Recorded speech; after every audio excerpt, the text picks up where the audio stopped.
সোমবার সকাল সকাল ঘুম চোখে বসে পড়েছি ইস্ত্রি করে নিয়ে ওকে খেতে দিয়ে, গাছেদের একটু খেতে দিয়ে, নিজে খেয়ে দিয়ে বসে পড়েছিলাম কাজে। সারাদিন আর একটুও সময় পাইনি।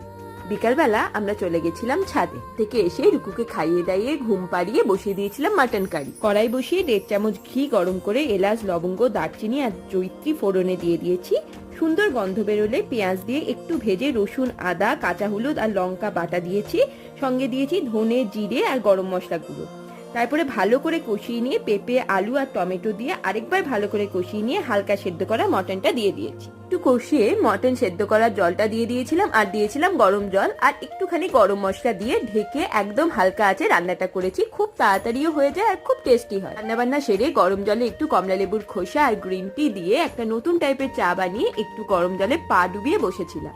একটু বসে নিয়ে ডিনার সেরে এবার যাবো আমরা শুতে। আজকের মতো আসি, টাটা।